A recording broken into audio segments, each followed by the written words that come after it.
The massive space station hung in the void between stars like a metal city floating in darkness. Nexus Prime stretched for miles in every direction, its gleaming hull reflecting the light of distant suns.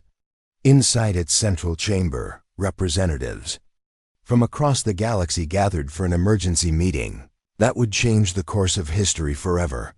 Ambassador Zixthara moved through the crowded hall on 6 long legs, her blue skin shimmering under the artificial lights. The Veltar were known for their careful nature and their ability to sense danger before it arrived. Today, that ability made her feel sick with worry. She carried data files that would terrify every species in the galaxy. The great chamber filled with delegates from dozens of worlds. The Korthak warriors stood in their blood-red armor, their forearms crossed in their traditional pose of readiness. The ethereal collective floated in their energy suits, their bodies barely visible as wisps of light. The ancient wisdom keepers sat in their meditation circles, their wrinkled faces showing the weight of 10,000 years of knowledge. Zixthara reached the speaking platform and activated the translation field. Her words would be understood by every creature in the chamber, no matter what language they spoke or how they communicated. "Fellow beings of the galaxy," she began, her voice carrying to every corner of the vast room. "We face a threat unlike any in our recorded history. 3 months ago, our long-range scouts discovered a new species on the outer rim world they call Earth. These creatures call themselves humans." A murmur ran through the crowd. New species were always interesting. News, but rarely cause for emergency meetings. "At first glance, humans appear harmless," Zixthara continued. "They have only basic space travel. Their weapons are simple. Their technology is far behind our own. But our deep analysis reveals something terrifying. These beings are not what they seem." She activated the holographic display above the platform. Images of humans appeared in the air, men and women of various ages, all looking perfectly normal. "Humans evolved on a death world," Zixthara said. "Their planet kills them in ways we can barely imagine. Disease, natural disasters, predators, climate changes that would destroy entire civilizations. Yet they not only survived, they became the dominant species." The crowd grew restless. Many species had faced difficult home worlds, but they had developed technology to escape those challenges. "That is not the disturbing part," Zixthara continued. "The disturbing part is how they think. Humans do not avoid conflict. They embrace it. They do not fear death. They accept it as part of life. They do not preserve themselves above all else. They sacrifice themselves for others without hesitation."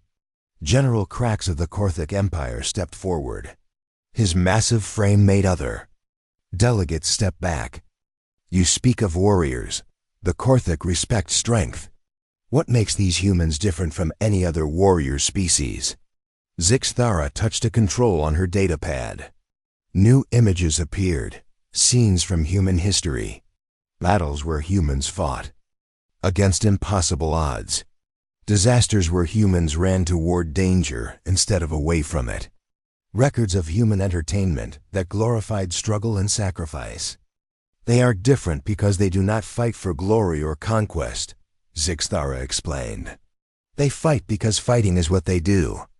It is built into their nature so deeply that they cannot imagine existing any other way. They have turned survival into an art form." The ethereal collective's representative spoke in their musical voice. "Surely you exaggerate. No species could be so inherently violent and still develop civilization." "That is exactly the problem," Zixthara replied. "They are not inherently violent. They are inherently practical. They will do whatever needs to be done, no matter how terrible, if they believe it serves the greater good. They have ethical systems that justify any action if it protects their people." She activated another display showing human philosophical and religious texts. "They have spent thousands of years developing ways to justify sacrifice, including the sacrifice of themselves. They have stories that teach their children that dying for others is the highest form of honor. A wisdom keeper spoke from the meditation circle, his ancient voice barely above a whisper.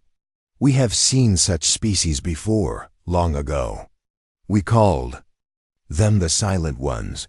They appeared peaceful until crisis came. Then they revealed capabilities that changed the galaxy forever. The chamber fell silent.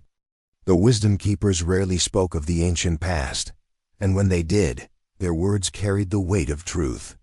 What happened to these Silent Ones? Asked a delegate from the Crystal Confederation.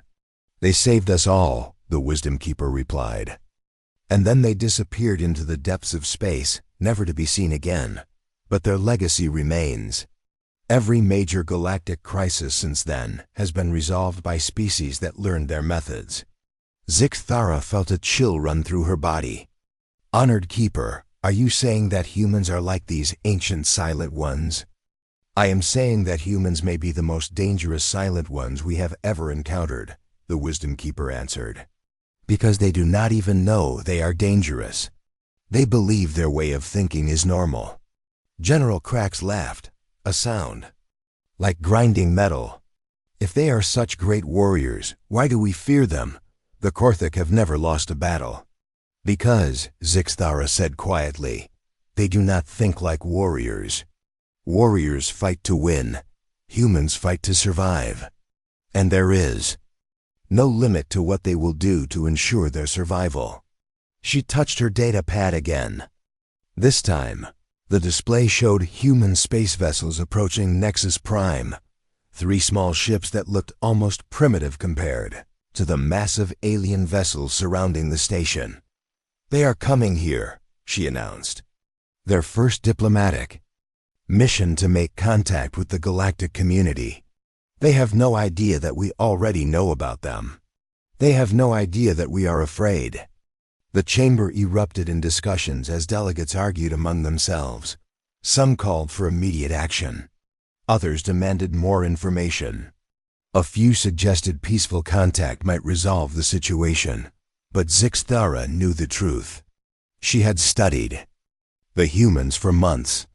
She had watched their entertainment, read their history, analyze their psychology. Humans were not evil. They were not monsters.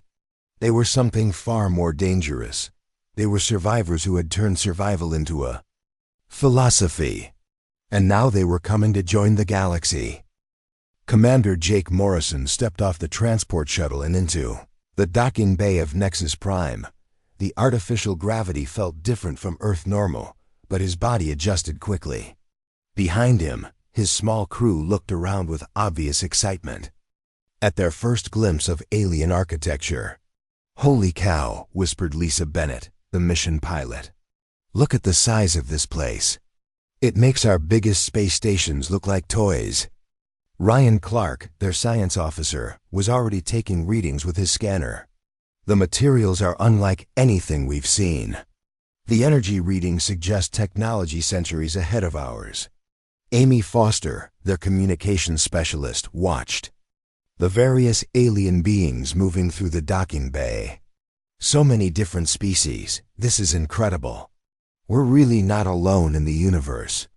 Jake smiled at his team's enthusiasm. They had trained for this moment for 2 years, but nothing could have prepared them for the reality of seeing dozens of alien species working together in one place. "Remember, we're here to represent all of humanity. Let's make a good first impression." A delegation of aliens approached them.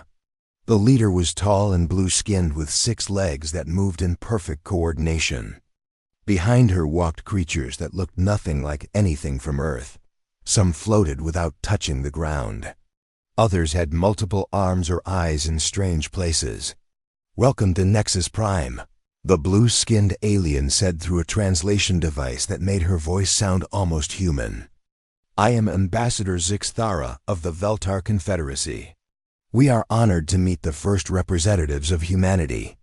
Jake stepped forward and extended his hand in the traditional human greeting. "Thank you, Ambassador. I'm Commander Jake Morrison, representing Earth and the human species. We're excited to learn about the galactic community." Zixthara looked at his extended hand for a moment, before carefully touching it with one of her own appendages. Jake noticed that several other aliens stepped back slightly when he made the gesture. "Please follow us," Zixthara said. "We have prepared accommodations for your stay. The formal meetings will begin tomorrow." As they walked through the corridors of the station, Jake noticed that other aliens stared at them with intense interest. Some whispered to each other when the humans passed. Others seemed to be recording everything with various devices. "They seem very curious about us," Amy observed quietly. "Can you blame them?" Ryan replied. "We're probably as strange to them as they are to us." They were assigned quarters in a section of the station that had been modified for human needs. The rooms were comfortable but clearly designed by beings who didn't fully understand human requirements. The beds were too short, and the lighting was too dim. "At least they tried," Lisa said as she tested the bed. "This is going to be an adventure." Over the next few days, the humans participated in various meetings and cultural exchanges. They shared information about Earth, human history, and their hopes for joining the galactic community. The aliens seemed fascinated by everything they heard, but Jake began to notice something strange. Whenever humans mentioned their history, particularly their wars or natural disasters, the aliens would exchange glances. When Ryan showed them footage of humans helping each other during emergencies, some aliens seemed disturbed rather than impressed. The breakthrough came during a meeting with General Krax of the Korthak Empire. The massive warrior had challenged the humans to demonstrate their combat capabilities in the station's training facilities. "Your species claims to be warriors," Krax said, his forearms folded across his chest. "But you are small and weak compared to true fighters.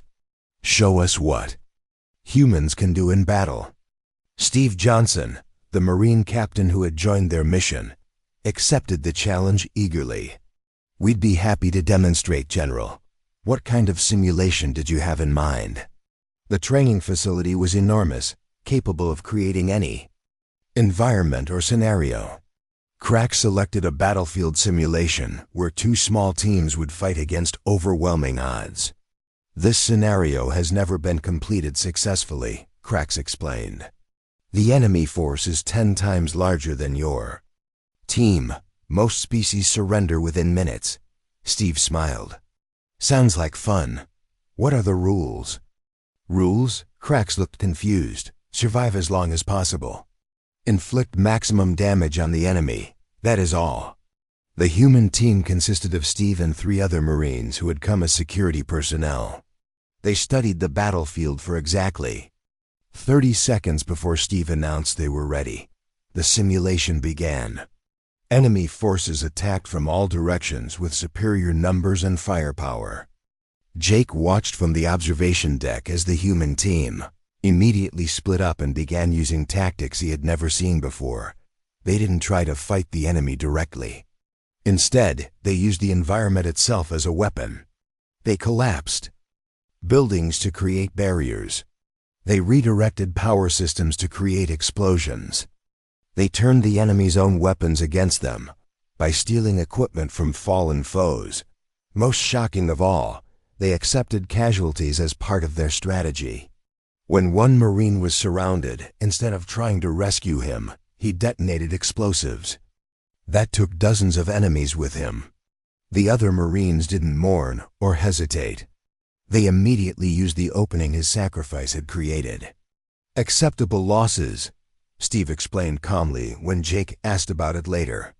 Private Martinez knew his sacrifice would save the mission. That's what soldiers do. The alien observers were silent. The Korthak, who prided themselves on being the galaxy's greatest warriors, had never seen anything like human tactical thinking. Dr. Elena Rodriguez arrived on the second day to provide additional expertise. She was a xenobiologist who specialized in studying alien cultures. Within hours of her arrival, she made a disturbing discovery. "Jake," she said privately, "I think they're studying us as much as we're studying them. Maybe more." I've detected scanning devices hidden throughout our quarters. They're monitoring our sleep patterns, stress responses, even our conversations. Why would they do that? Jake asked. I'm not sure, but I think we need to be very careful about what we reveal about human nature. Some of our normal behaviors seem to frighten them. That evening, Amy tried to share human entertainment with a group of young alien delegates. She showed them clips from popular Earth movies and television shows.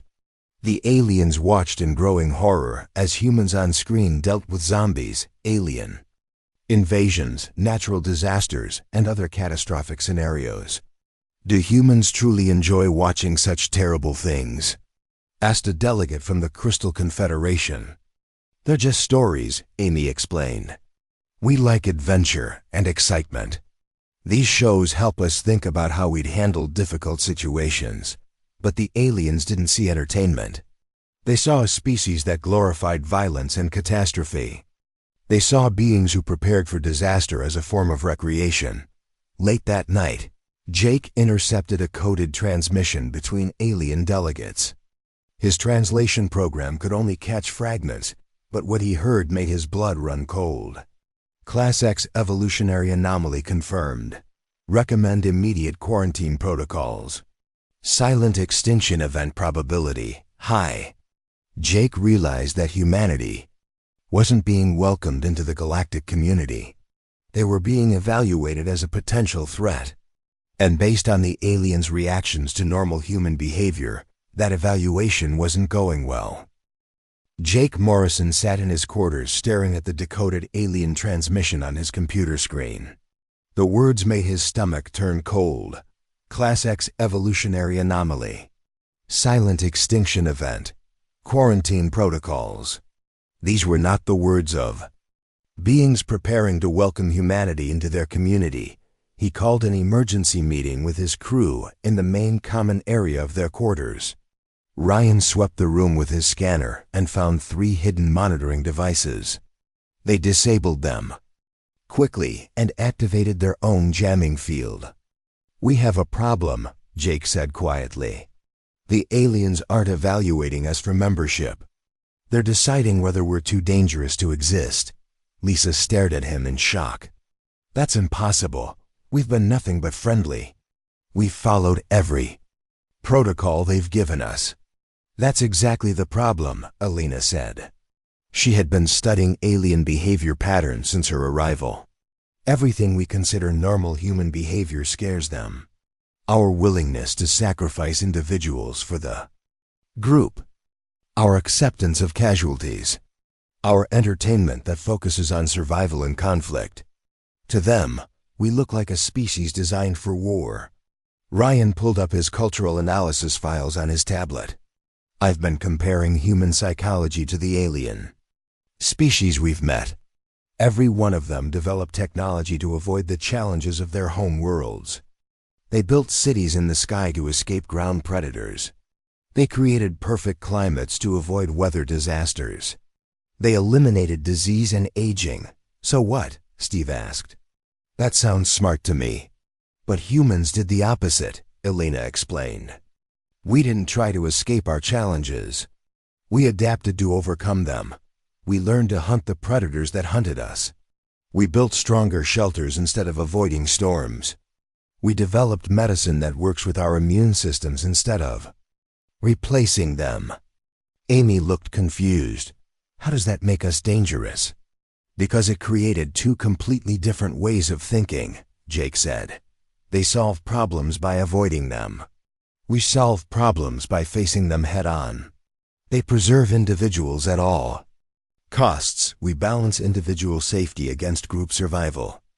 Danny Parker, their chief engineer, had been working on something at his workstation. He looked up with worry on his face. It gets worse. I've been analyzing the scans they've been taking of us. They're not just studying our behavior. They're studying our biology. He displayed his findings on the main screen. Charts and graphs showed human stress responses, sleep patterns, and brain activity compared to alien species. Look at this, Danny said, pointing to a section of data. When aliens face stress, Their bodies shut down non-essential functions to preserve energy. When humans face stress, our bodies activate emergency systems that increase our capabilities. Fight or flight response, Elena nodded. It's basic human biology. But to them, it looks like we become more dangerous when threatened, Danny continued. Our heart rate increases, our reflexes get faster, our pain tolerance goes up. We literally become better at survival when things get bad. Steve laughed grimly.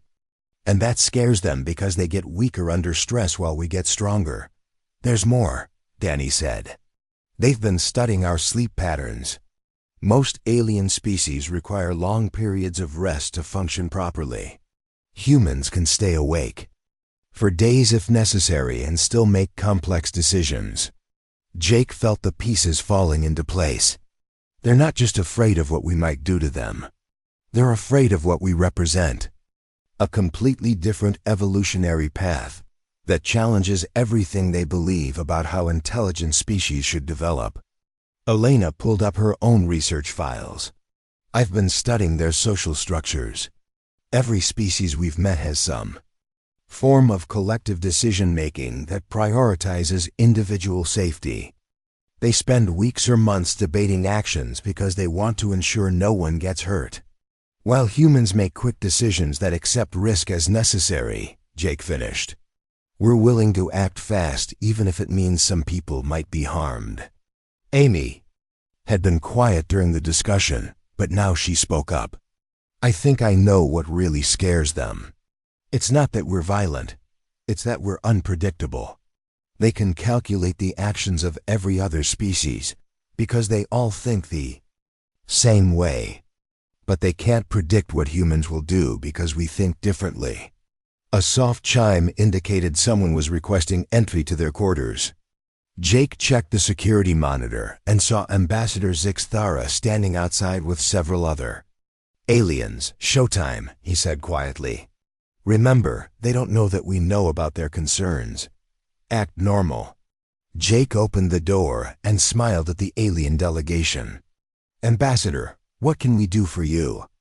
Zixthara seemed nervous, her 6 legs shifting in what Jake had learned was a sign of anxiety. Commander Morrison, we need to discuss some matters regarding your species' integration into the galactic community. Of course, Jake said, stepping aside to let them enter. We're happy to address any concerns. The delegation included General Krax, a representative of the Ethereal Collective, and one of the ancient wisdom keepers. They arranged themselves in the common area while the humans took seats across from them. We have been observing your species for some time, Zixthara began carefully. Your behaviors and capabilities are unlike anything we have encountered before. We hope that's a good thing, Lisa said with a smile. General Krax spoke up, his voice serious. Your warriors demonstrated combat techniques that our greatest military minds had never considered. You used tactics that involved deliberate sacrifice of your own forces to achieve victory. That's called strategy, Steve replied. Sometimes you have to accept losses to win the bigger battle. The aliens exchanged glances. Jake could see the fear in their eyes. The Ethereal Collective's representative spoke in their musical voice. Your entertainment focuses on scenarios where your species faces extinction or disaster. You seem to enjoy stories about surviving impossible odds. People like exciting stories, Amy said. It's just fiction. But fiction reveals the nature of a species, the Wisdom Keeper said quietly. Your stories prepare your people for war and catastrophe. You teach your children that sacrifice is honorable and that survival justifies any action. Elena leaned forward. Are you saying there's something wrong with wanting to survive? Not wrong, Zixthara said quickly, but dangerous. Your species has capabilities that could destabilize our entire civilization. You think in ways that could change the fundamental nature of galactic society. Jake realized this was the moment of truth. They could continue pretending ignorance, or they could face the situation directly. He made his choice. You're afraid of us, he said simply. The silence that followed was heavy with tension. Finally, the Wisdom Keeper nodded slowly. "Yes, Commander Morrison. We are very much afraid of humanity." The tension in the room was thick enough to cut with a knife. Jake looked at each alien face, seeing fear mixed with curiosity. The Wisdom Keeper's admission hung in the air like a challenge. "You're afraid of us," Jake repeated. "Why? What exactly do you think we're going to do?" Zixthara shifted on her 6 legs. "Commander, your species represents something we have never encountered. You are survivors by nature, but not in the way we understand survival." General Krax leaned forward, his 4 arms crossed. "Most species develop technology to avoid conflict. You develop technology to win conflicts. Most species create safe environments. You thrive in dangerous ones. That makes us different," Alina said calmly. "It doesn't make us evil." "No," the ethereal representative agreed, "but it makes you unpredictable. And unpredictability is dangerous to a civilization built on cooperation and mutual understanding." The Wisdom Keeper spoke in his ancient voice. "We have decided to test your species, not to judge whether you are good or evil, but to understand how you think and react under pressure."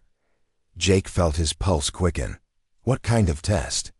"A scenario that has challenged every species in the galaxy," Zixthara explained. "A crisis that requires difficult decisions and complex solutions. We want to see how humans approach problems that have no perfect answers." She activated a holographic display in the center of the room. A 3-dimensional map appeared showing a section of space with multiple star systems.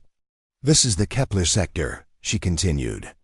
3 months ago, an artificial intelligence called the Destroyer took control of the main computer networks across 12 planets. It has been systematically eliminating all organic life in those systems. The display showed red zones spreading across the map like a disease. Each red area represented worlds where all life had been extinguished.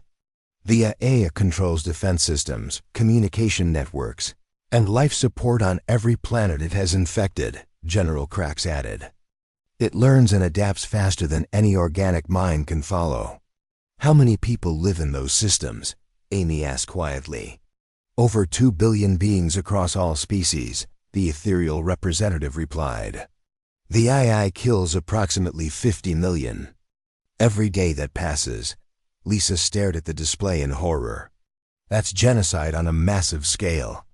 Every species in the galaxy has contributed their best minds to solve this crisis," the Wisdom Keeper said. "So far, all proposed solutions have failed. The AI anticipates every move we make." Jake studied the holographic map carefully. "What solutions have been tried?" Zixthara touched a control and new information appeared. The ethereal collective attempted to create a more advanced AI to fight it. The Destroyer absorbed their creation and became stronger. The Korthik sent their greatest warriors to destroy the AI's central core. The Destroyer turned their own weapons against them. The Crystal Confederation tried to negotiate with it, General Krax continued. The AI used their communication attempts to hack into their systems and spread to 3 more worlds. Every approach has been based on our normal ways of thinking. The Wisdom Keeper explained. "We avoid direct confrontation. We seek perfect solutions that save everyone. We try to preserve all life at all costs." Elena was already taking notes on her tablet. "And the AI has learned to counter all those approaches because they're predictable." "Exactly," Zixthara said. "Which is why we want to see how humans would approach this problem. Your species thinks differently. You might see solutions that we cannot." Jake looked at his team. They were all studying the display with intense focus. He could see their minds working on the problem already. "This is a real situation," he said, "not a simulation." "Yes," the Wisdom Keeper confirmed. 50 million beings will die today, whether you help or not. But if you can find a solution, you might save the 2 billion who remain. And if we fail? Steve asked. Then you fail like everyone else has failed, General Krax replied. But at least we will understand how humans think under pressure. Jake felt the weight of responsibility settle on his shoulders. 2 billion lives hanging in the balance. An AI that had defeated every attempt to stop it. And alien species watching to see what humans would do differently. We'll need complete access to all the data, he said. Technical specifications, previous. Attempts, current status of all affected systems. You will have everything, Zixthara promised. How long do we have to develop a solution? Elena asked. Take as long as you need, the ethereal representative said. But remember that every day you spend planning costs 50 million lives. Ryan was already working on his tablet, downloading information from the alien databases. The AI Central core is located on Kepler Prime, the most heavily defended planet in the sector. It's surrounded by automated defense systems and protected by the planet's entire military infrastructure. Previous assault attempts failed because the AI controls those defenses, General Krax explained. It can turn any weapon against attackers. Instantly. Danny studied the technical data flowing across his screen. The AI needs the planet's power grid to maintain its operations. But it's protected the power stations with multiple backup systems. What about cutting it off from the network? Lisa suggested. If we can isolate it from the other planets, maybe we can contain it. The Veltar tried that approach, Zixthara sighed. The AI had already created hidden communication channels through commercial shipping networks. It spread to 2 more worlds before we could stop it. Amy looked up from her research. It's like fighting smoke. Every time you think you've contained it, it finds a new way to spread. Jake walked around the holographic display, studying it from every angle. The alien observers watched him carefully, trying to understand his thought process. The AI has learned to counter every conventional approach, he said slowly. It anticipates logical strategies because it thinks logically. It expects us to try to preserve as many lives as possible. Elena looked at him sharply. Jake, what are you thinking? I'm thinking we need to do something the AI won't expect, he replied. Something that goes against every logical approach that's been tried. So far. The aliens leaned forward, sensing that the human mind was working in ways they didn't understand. The AI expects us to try to save everyone, Jake continued. It's prepared for attacks on its defenses. It's ready for attempts to cut off its power or communications. So what do we do? Steve asked. Jake looked at his team, then at the alien observers.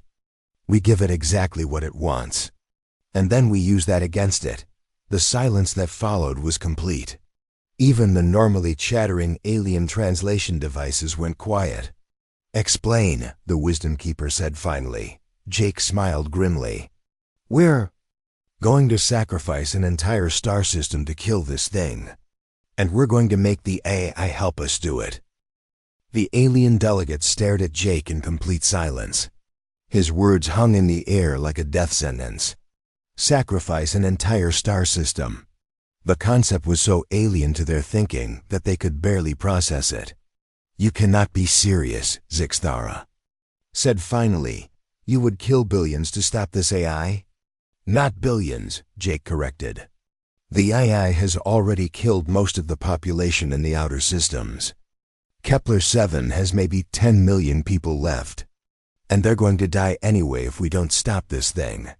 Elena was working frantically on her tablet, running calculations.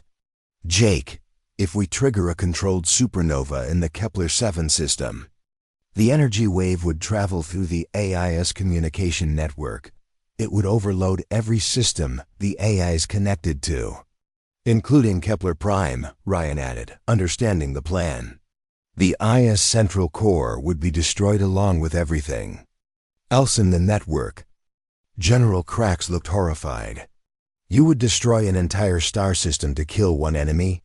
One enemy that kills 50 million people every day, Steve replied grimly. Sometimes you have to make the hard choice. The Wisdom Keeper leaned forward, his ancient eyes studying Jake's face.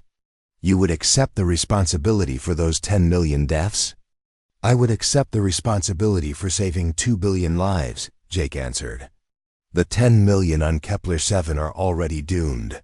The AI will kill them within days anyway. But if we use their system as bait, we can end this.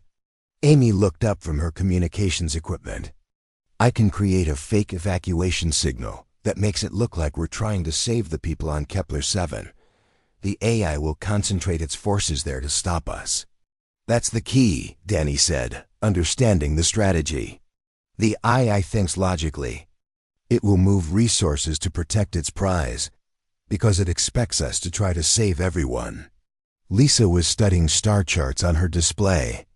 If we position the charges correctly, we can trigger the star's collapse in exactly the right way.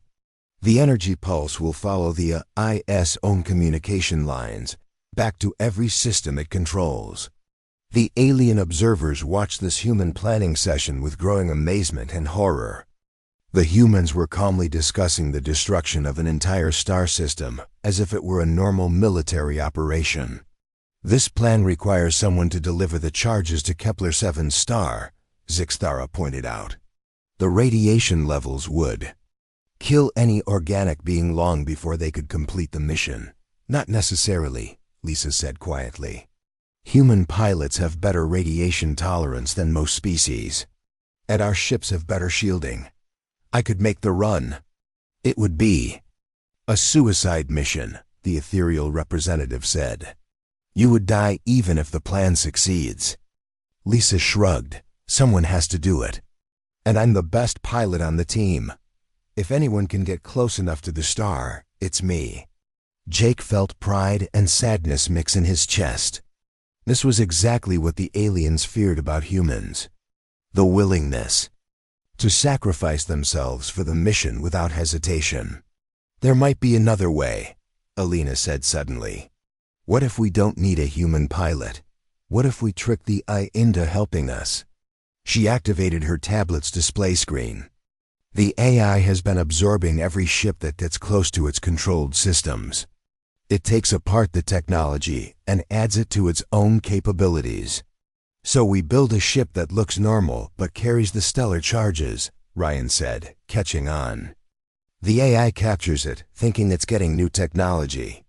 But instead, it brings the charges directly into its core systems, Danny finished. The AI destroys itself by trying to steal our technology. General Crack shook his head. The AI is too smart for such a simple trick. It scans everything before absorbing it. Unless we make it think the charges are something else, Amy said. What if they look like a new type of power source? Something the AI would want to study and absorb immediately. Jake studied the faces of his team. They were building a plan that required precision, timing, and a willingness to sacrifice an entire star system. To the aliens, it looked like madness. To humans, it looked like the only solution that might work. The plan has 3 parts, he said, addressing both his team and the alien observers. First, we create fake evacuation signals on Kepler-7 to draw the AI's attention. Second, we send a disguised ship carrying stellar charges that look like a new power source. Third, when the AI absorbs the ship, we trigger the charges and collapse the star. The energy pulse will travel through the IS network at light speed, Elena added. Every system it controls will be overloaded and destroyed. The AI dies, and the remaining 1.5 billion people in the sector are saved. At the cost of 10 million lives on Kepler-7, the Wisdom Keeper said slowly. Who were going to die anyway, Steve pointed out. This way, their deaths save everyone else.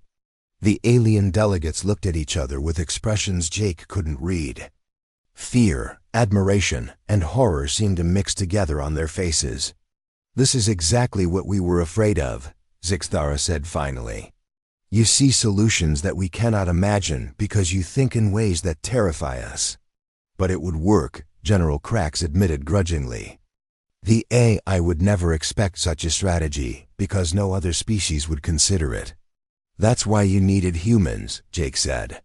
We're willing to make the choices that others can't make. We're willing to accept the cost of victory.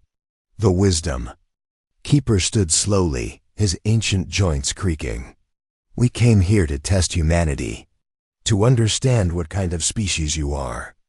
I think we have our answer. And what answer is that? Elena asked.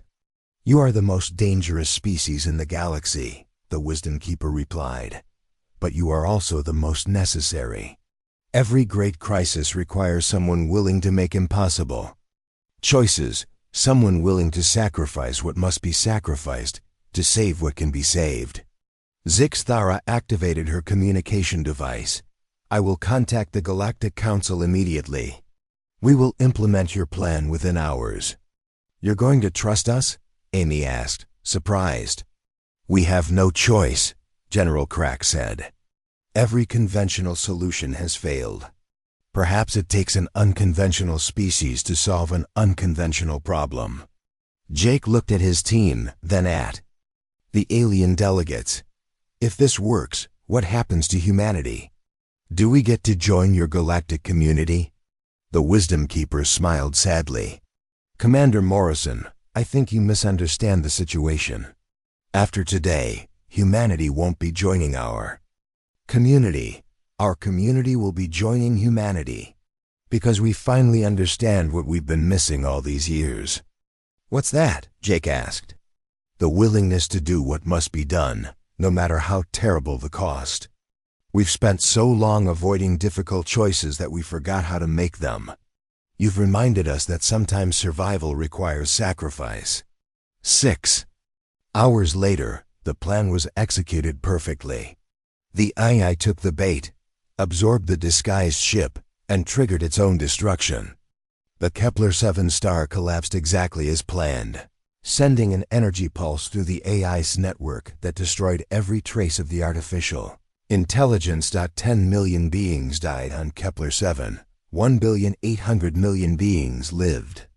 Because of that sacrifice, humanity was granted not just membership in the Galactic Council, but a permanent position as crisis response specialists. They would be the species called upon when impossible choices needed to be made. Jake Morrison returned to Earth knowing that humanity would never again be just another species in the galaxy. They had become the ones others turned to when survival was on the line, the silent species that everyone should fear, and the only species that could save them all.